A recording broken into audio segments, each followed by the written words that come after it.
Welcome to Airplay. I'm Coni Koepfinger, and that was the beautiful melody of Joe Eisen. Thank you for our theme music for Airplay 2020. Tonight, with our monthly series, Determined Women, we will have an even deeper look behind the scenes as we meet the very talented artists who create the work, who make it happen at a core level. Speaking of very talented actors, artists, we welcome my co-host, Christy Donahue. Christy, first let me share our deepest sympathies with you. Christy recently lost her mom, Pat McBennett. Pat was a very, very special mom, creative lady, and she gave her daughter the wonderful gift of reading. She used to read aloud to her every day, right, Christy? Yep. Now you're reading globally to the world every week with us. How wonderful. You know, there's a lot going on, but there's also a lot of creativity happening as well, and we have to honor that talent. So, Christy, tell us about our guest tonight. Well, Nancy Rhodes is a stage director, writer, and educator, and she stages a wide range of musicals, operas, and plays in the USA, Europe, and Asia. She directed The Astronaut's Tale at the Brooklyn Academy of Music, Bam Fisher, staged the world premiere of Tartuffe for San Francisco Opera, and Virgil Thomson's opera Lord Byron at Alice Tully Hall. As artistic director and co-founder of Encompass Theater, specializing in new music, drama, and American opera, she has staged over 65 works, including Gertrude Stein Virgil Thomson's The Mother of Us All, which is about Susan B. Anthony, Littstein's Regina, Britten's Phaedra, and Only Heaven by Ricky Ian Gordon and Langston Hughes. Her production of The Diary of Anne Frank was nominated for an Artistic Achievement Award and played to over 4,000 people on tour at Cleveland Opera. She recently directed the world premiere of Anna Christie, based on a Pulitzer Prize-winning play by Eugene O'Neill, and the cast album was released by Broadway Records in 2019 and reached number 6 on the Billboard charts. Internationally, she directed Death in Venice, Stockholm, Carmen, Oslo, Happy End, Finland, Kiss Me, Kate, Ankara Film for TV, West Side Story, Istanbul, and Eccentrics, Outcasts, and Visionaries for the Howland Festival in Amsterdam, and the first American musicals ever staged in the country of Albania. At Encompass, she launched Paradigm Shift's Music and Film Festival to celebrate courageous people around the world protecting our planet, oceans, and wildlife. And in 2017, Paradigm Shifts was presented in Seoul, Korea. As Vice President, U.S. Delegate to the International Theater Institute, Rhodes conducted workshops and served as a guest speaker in Italy, Sweden, Germany, Venezuela, Argentina, Korea, Holland, Russia, and the Czech Republic, and Estonia. She taught acting for singers at Manhattan School of Music for 12 years and is the commissioned librettist of The Theory of Everything, inspired by physics string theory of multiple dimensions and alternate universes. Wow. Wow, wow, wow. What a legacy, a legend, and truly a determined woman of the stage. Join me in welcoming Nancy Rhodes. Welcome, Nancy. Thank you so much. Thank you for having me. It's a pleasure to be here tonight. You're certainly a Renaissance woman. It's wild. I mean, you've done it all, basically. So tell us, let's get started with this interview and talk about what brought you into the world of theater. It's a pretty wild place. So tell us, you've done so much. How did it start? Well, you know, I was thinking about this, and you generated a memory that I had long forgotten, and I remembered it for tonight. And it was going back in time to when I was 11 years old in the 6th grade, and we had some theater things we were doing, and I was given a monologue, which I memorized, and it was about a homeless lady who was all alone in a snowstorm. And, you get up in front of the class, and if you remember those desks with the inkwells in, and so all my classmates were seated, and I began to tell and be this woman. And at one point, I lifted my hand to catch a snowflake, and I felt the loneliness and the sadness of this woman. And as I was speaking, I suddenly felt the whole energy of the room begin to tingle and shift. And as I looked out, I saw my classmates crying. They were weeping. And it was such I guess you would say, a kind of sacred moment. It was so tender and so fragile. And I felt the power of that in that moment. And yet simultaneously, I did feel at my young age the responsibility that it took to do this. And then as I thought, I said, that was the day that I understood and experienced the theater in my heart. And with the rest of the people that I was expressing. And so I think that was the true beginning for me as a young person. It is. It's a very magical experience, the creative moment, because you're on the moment, but you got to know the future. You got to know where you're going next. And that is such a revelation, because you're in the moment, but you're going forward. You can feel yourself going forward, and when you're not. So it's really, really powerful. That's a wonderful experience. 11 years old. No wonder. So then what came next?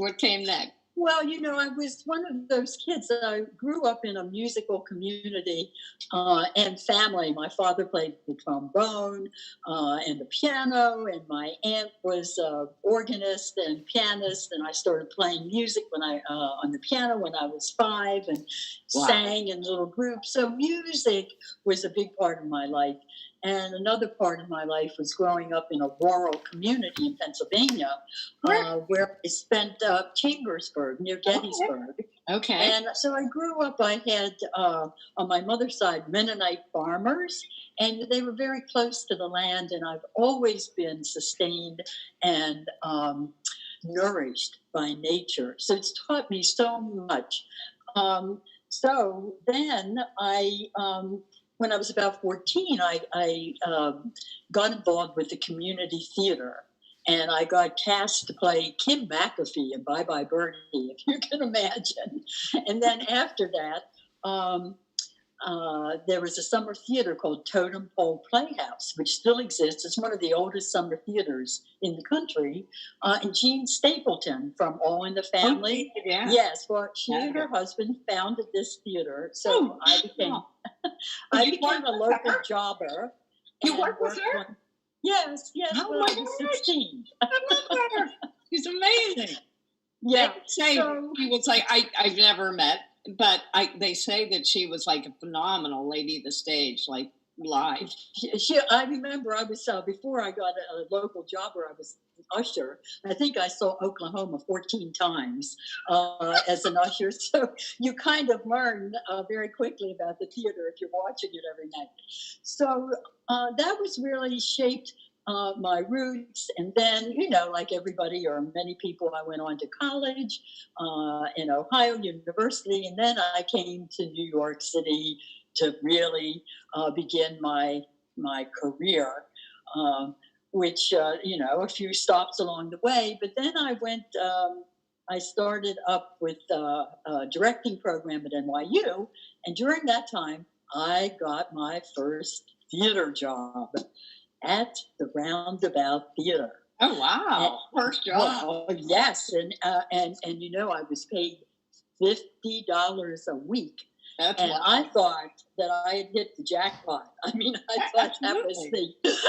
Absolutely. And I had such a great experience there. working as, well, I did everything, but I was assistant director, I was stage manager, I did props, I did, everything. And I worked with Victor Garber and Beatrice Straight in the great Ibsen play Ghosts, and many other people. Um, was mentored by Gene Feist, who founded the Roundabout Theater, gave me my first directing jobs to direct some shows for the subscribers. And I was then able to join the Directors Union as a result of that. So and thinking about this evening, I realized how important relationships are throughout life, throughout career. It's all about your friendships, your colleagueships.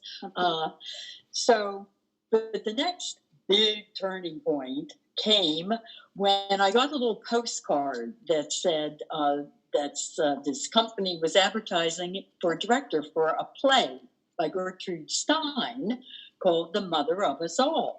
And I don't know, I picked up that card, I think it started to vibrate, and I said, I'm going to get this job. Well, lo and behold, amazingly enough, I don't know how really, but I did get the job. So a few days went by and the phone rang and the producer said, oh my goodness, we made a terrible mistake. We thought it was a play by Gertrude Stein, but it turns out it's an opera. And he said, what are you going to do?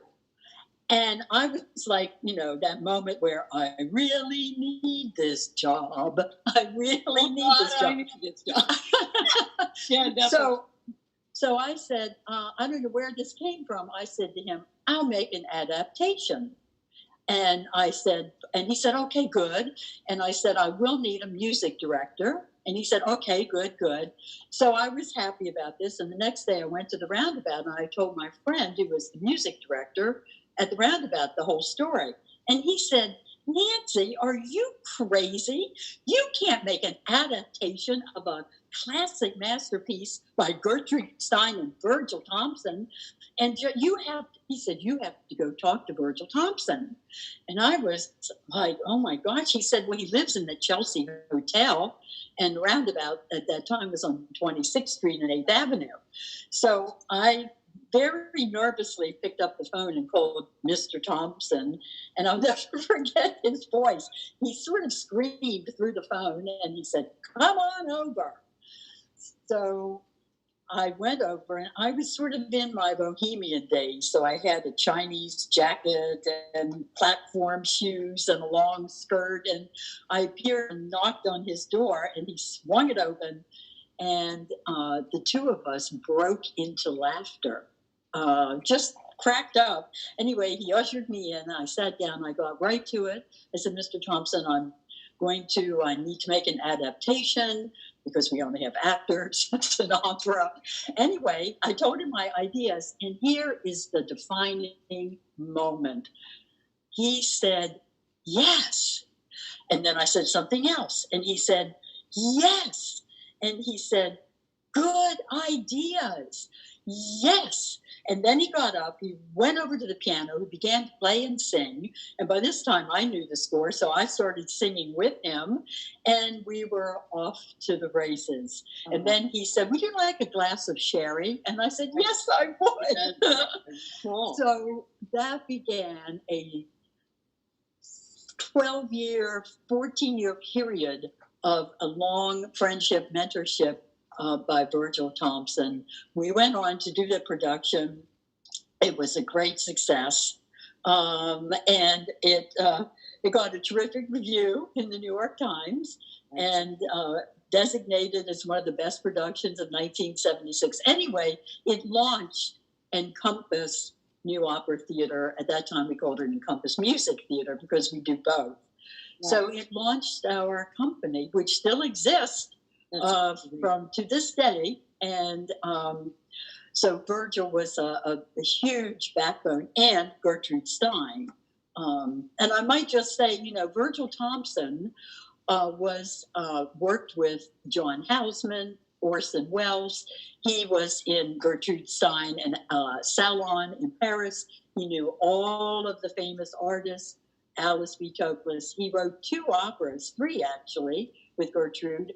Another landmark, 4 Saints in 3 acts, which, by the way, was the first opera ever produced on Broadway in 1930 with an all African American cast, Nice. a female set designer, and the sets were made of cellophane and all sorts of beautiful. If you ever get a chance, look at the photographs. It was a landmark production. It would still be avant-garde and a landmark if it were done exactly that way today. So that's a little bit about. Those were the days where creativity, there was no limit. It's like Ping Chang doing things with tons of, 50-pound of feathers. And that's right.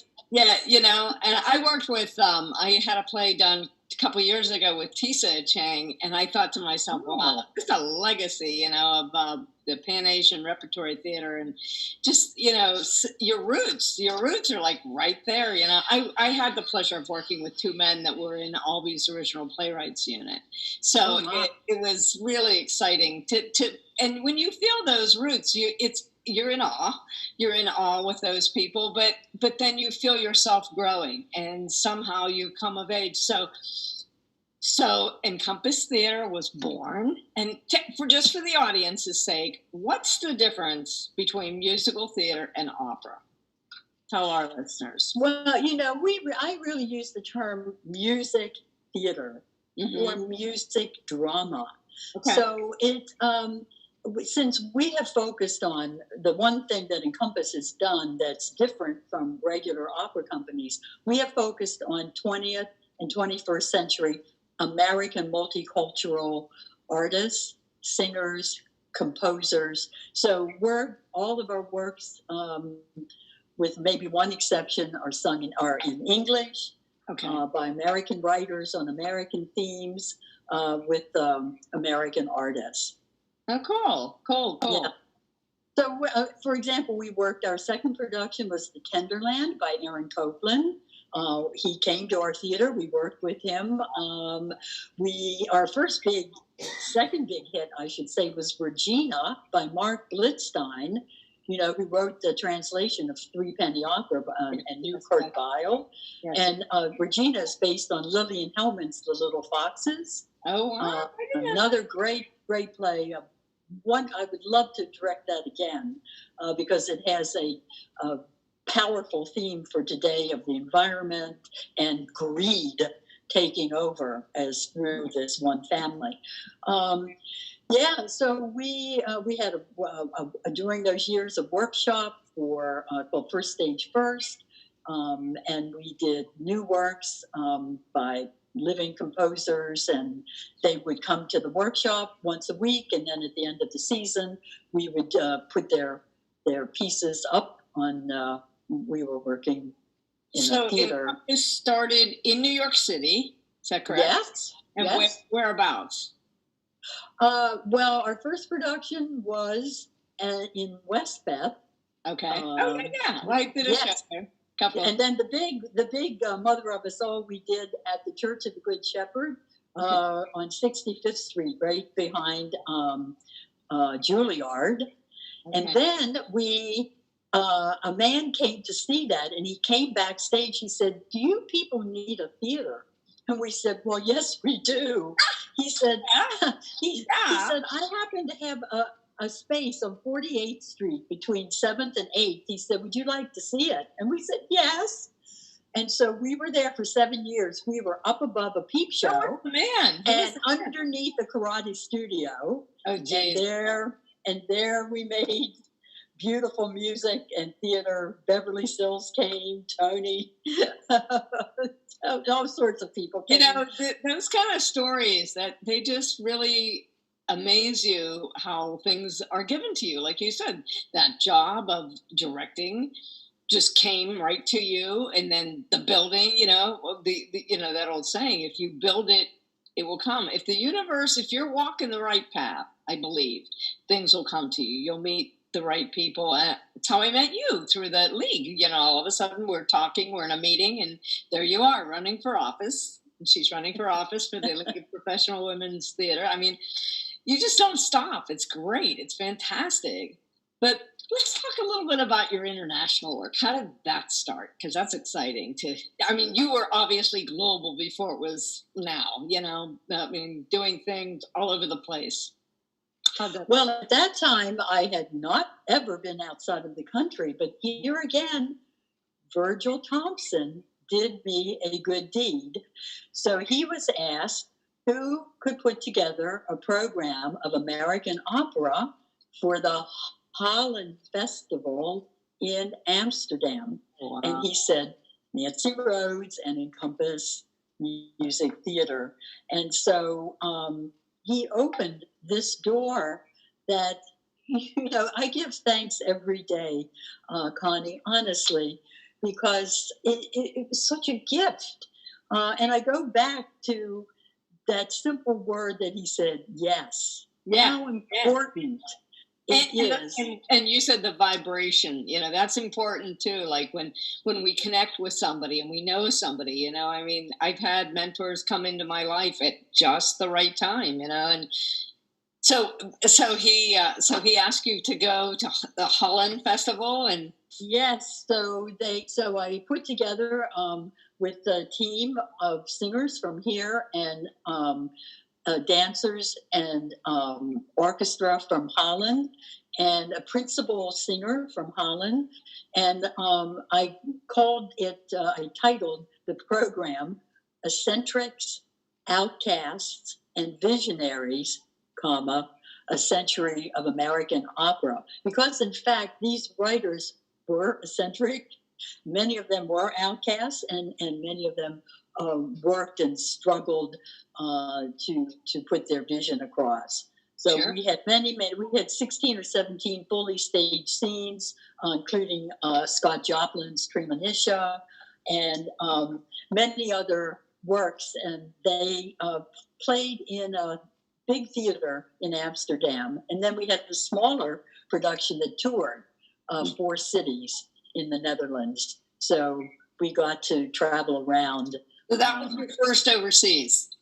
That was the first time. Oh, and let me just share this. Okay, when I was 9 years old, my grandfather that I loved so much had a stroke.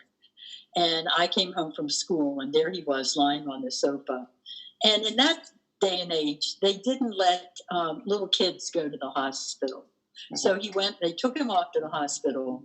They wouldn't let me visit, which was devastating to me. And he ultimately passed away. Uh-huh. So then it was during a period where I was afraid to turn the light out at night. I had all sorts of scary things going on in my consciousness. But I had a dream. I had a night dream. And I dreamed that I walked across the ocean and the water only came up to my knees. And so the first country that I went to had windmills. Yeah. And then the next country had a great big pretzel that they gave me. And then I went to another. And when I woke up, I was so happy. It was some kind of a sustaining dream. And of course, those many years later, the first country that I went to had windmills. Yeah. So, I take our dreams, our fears, our scary moments. It's all what we work with as artists, and we can transform it. We can go into it and face it, and write about it as you do.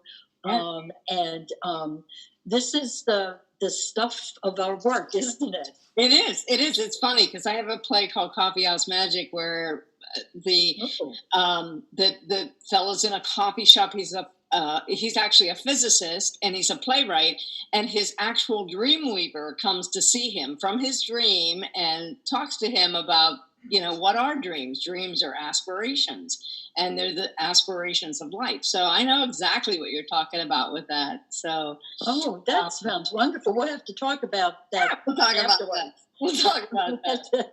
But, but let's talk more about you now. Now, when you start a company, this is exciting to me because I had a small theater company in Pittsburgh, Pennsylvania, back in the 80s, and it was a women's theater company, and I did solely women's work. I worked under the auspices of a women's center, and so fortunately I had all the different availabilities for space as well at a university.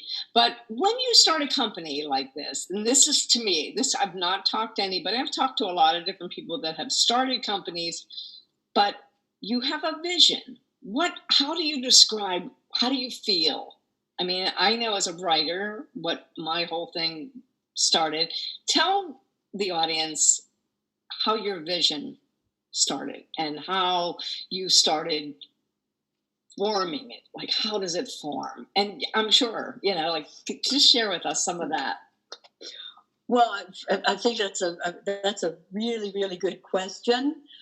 I think I was always attracted to the great writers. When I worked at the Roundabout, I thought I would be directing classical plays of the World Theater.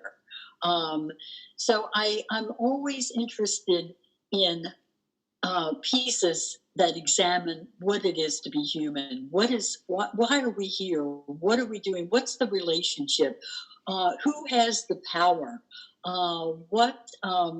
What drives us to do the things that we do? How can we walk through conflict and transform? So all of these things interest and fascinate me. I feel sometimes that I'm really more of a scientist studying the human spirit, the human. That's a good way. And I just happen to use theater as the platform, but studying what makes us tick and why we do the things we do, and architect and soul.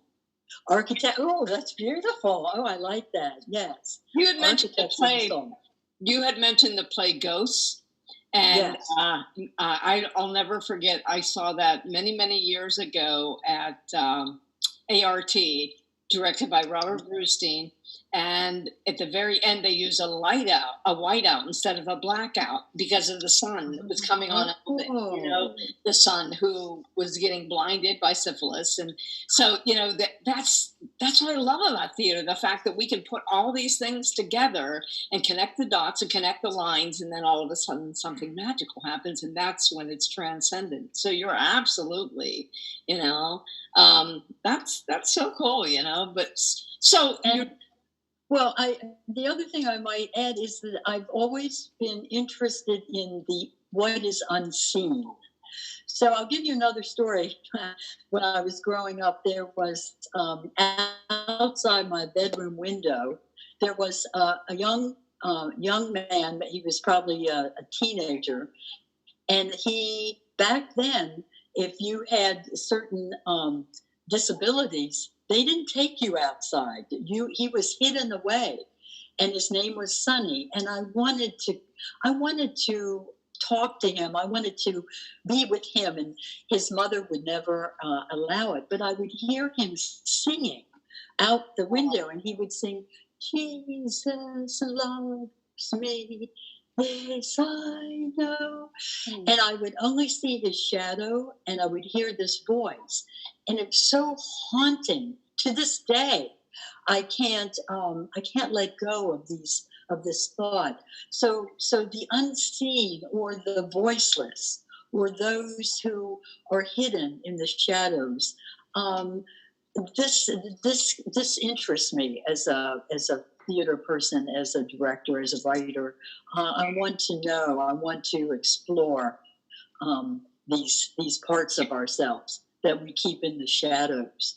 Yeah, that's great. And it's interesting because people want to go further with the mental.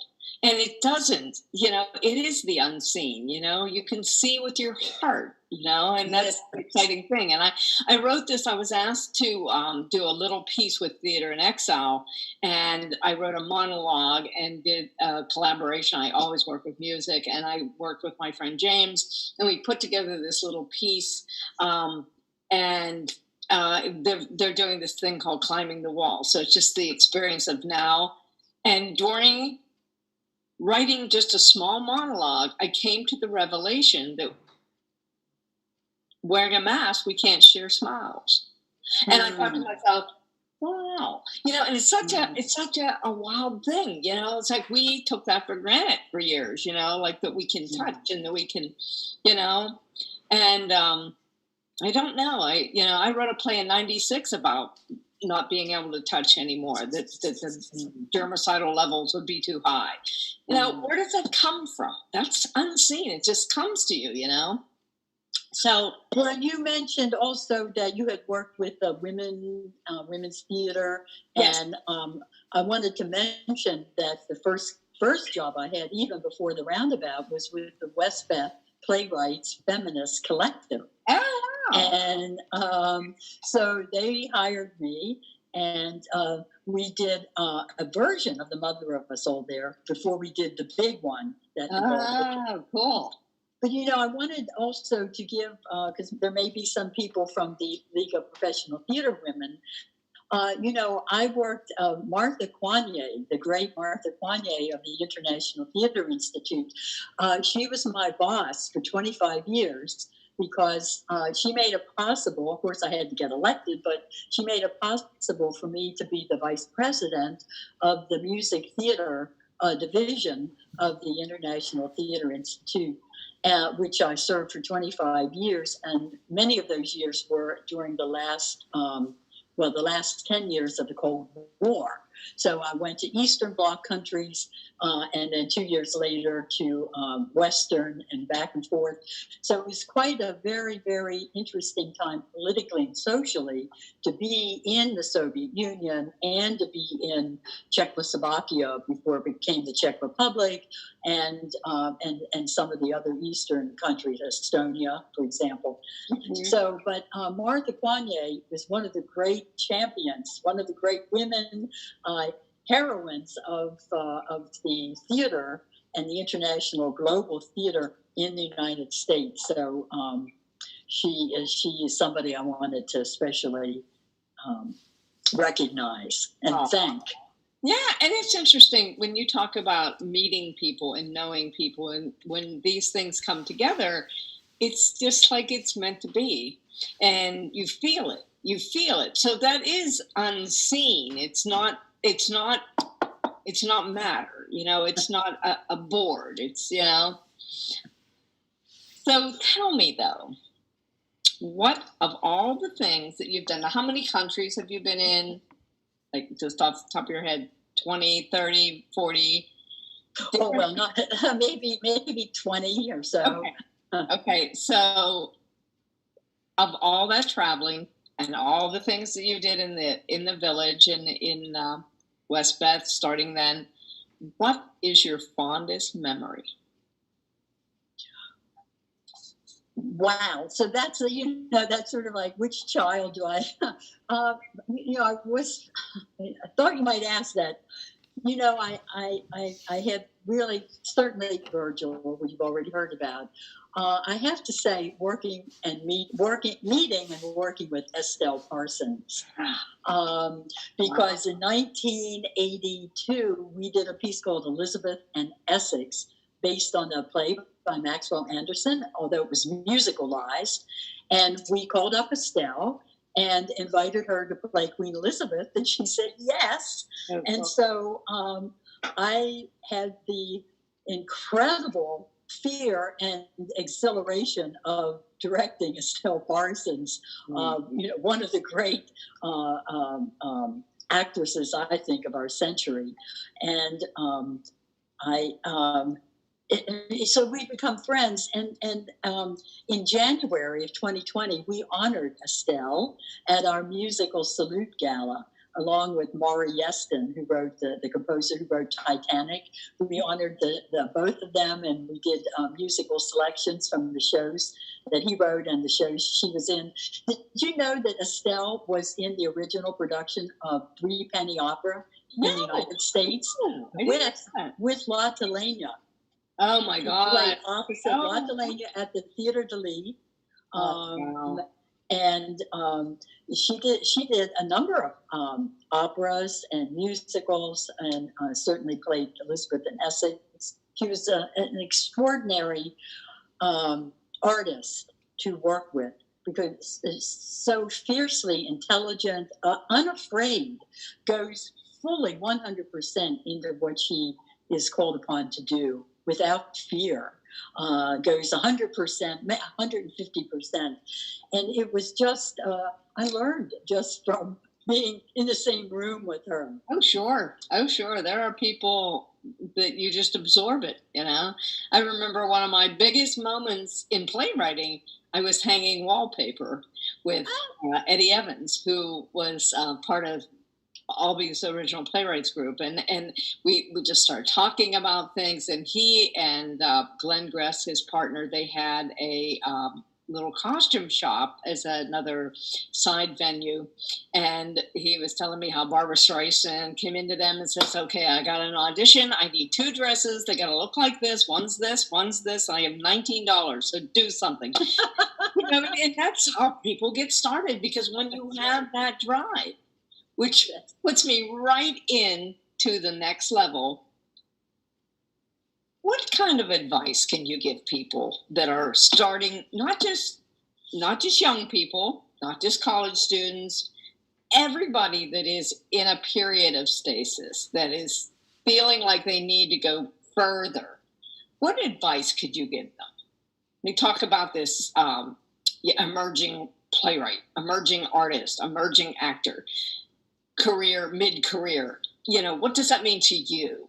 What would you said something to me, and I'm not going to bring that up because that brought up a lot of emotion for me, but just the whole idea of understanding that artist spirit waiting to fly off the tree. You know, it's like, what kind of advice could you give anybody that's in that state?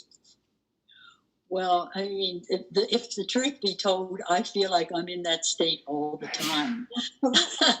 In other words, you know, every minute of every day, sometimes you question, you wonder, is it this, is it that? What am I doing? Why? I do believe that inner reflection, meditation, being in close contact with other artists to exchange ideas. I mean, ultimately, it comes down to trust in yourself, but that's a big order. It's not easy to trust oneself, and I think we live a lifetime trying to do that, believing in yourself. So I say, stay around people who say yes, yes, and yes. Stay away from those who say no, you'll never do that. All with the green meanies, I call it. Just stay away from it. You don't have the energy for that. Yeah. Align yourself with people. Spend time in nature. Listen, observe, be quiet, meditate, pray. Open yourself to mystics throughout the generations. Read inspirational work. Believe in the little tiny voice that you hear inside. Go with it, trust it. Make theater or music or poetry in any and every, wherever it is. It doesn't have to be the Paris Opera. Do it right next door at your church or synagogue or mosque or wherever it is. Just express yourself. We need all the expression, the voices, the beauty and truth. We need it. The world is hungry. Absolutely. Hungry for the soul, as you said. Absolutely. We actually, if And the thing is, if we're not creative, we'll be destructive, right? I mean, we have to be creative. We were created or born or somehow connected to nature and creation, to what's around us. And we, in order to be in with it, we need to keep going with it. So I'm with you 150%. And that's wonderful advice, because it's not about, do this by the time you're 20 and do this by the time you're 30. And, well, make sure you do this and make sure that, that's such a hard way to live. It's a hard way to understand the world around you, but your advice is wonderful. And I hope people hear you out there, because it gives hope. It certainly gives hope. And especially at this time, yeah, we're all sitting here going, okay, what's next? Yeah. Well, I mean, life is one big adventure. Absolutely. But, time is eternal. Life is eternal. There is life after life, where everyone has their own concept about that. Okay. But there is enough time. I know so many incredibly vigorous people working well into their 90s. I mean, performing, running around, singing, speaking, doing all sorts of well into their 90s. So there's a lot of possibility there. I just want to throw out two things that I'm working on now. Okay, cool. I'm just going to ask you next. All right. Next. So there's a piece that I wrote. It's called The Theory of Everything. I wrote the libretto, and John David Ernest, a composer, wrote the music. It's a piece that we worked on. We were commissioned, and it's now ready to go. And it involves a quantum physicist from Brazil and his partner, who is his wife, who is a documentary filmmaker studying near-death experiences, and their 8-year-old child, who's a precocious student of astronomy. And he's Brazilian, raised in the Amazon, and she's from New York, and they have come together. Things happen, and they're each on a sort of journey of discovery. Something tragic happens that spurs them to deeper. And the last scene takes place in the top of the Andes Mountains in Peru, with the Q'ero elders in the tribe, and some transformative things happen along the way. So I'm praying I'm praying that we get this on, with all of that uncertainty that you talked about. Well, where are you doing this? There's another company, a music company, Trinity Music Wall Street, that are hopefully, they were planning to do it with us, but everyone is now uncertain as to time and so forth. But that is the plan. The wonderful conductor, Julian Wagner, who worked with us on Anna Christie, by the way. He was the conductor, music director for that. Yeah. Well, how did you get the idea for this? You said it was a commission for... Well, I have... my hats, I have long interest in quantum physics. And my grandfather, the one I mentioned, he taught physics, and I grew up with him. So I just have an interest, and I started reading about it and realizing there's so much that we're just learning now that has been an outgrowth of quantum physics that's leading into a greater understanding of the so-called mysterious spiritual aspects. And that's really unfolding now. And a lot of people are writing as you know, and exploring these issues. And so there was a physicist that I particularly felt drawn to, and his name is David Bohm, Bohm. Oh yeah, on creativity. I love him. Yes. That's my whole work from Coffee House Magic is about him. Oh, well, see, we were meant to come together, Connie. There's no question about that. Well, just so you know, there's a brand new film coming out on the 19th of June. The 20th of June. I'll send you a filmmaker Okay. from Pennsylvania where David was from. Oh, cool. Yeah, you know what? Who introduced me to him was the provost, who was a physics teacher as well, Indira Nair. So she's the one that told me to read David Bohm, and that's how it all came clear to me. So that's exciting. Theory of everything. We'll be looking for it, and we'll be looking for Encompass New Opera Theater. And welcome again. Wonderful speaking with you, Nancy Rhodes. Oh, thank you so much for being on the show It's tonight. an honor to be here, and I'm very, very grateful. Thank you. Thank you. Have a good night. We'll see you guys next week. Bye-bye. Okay.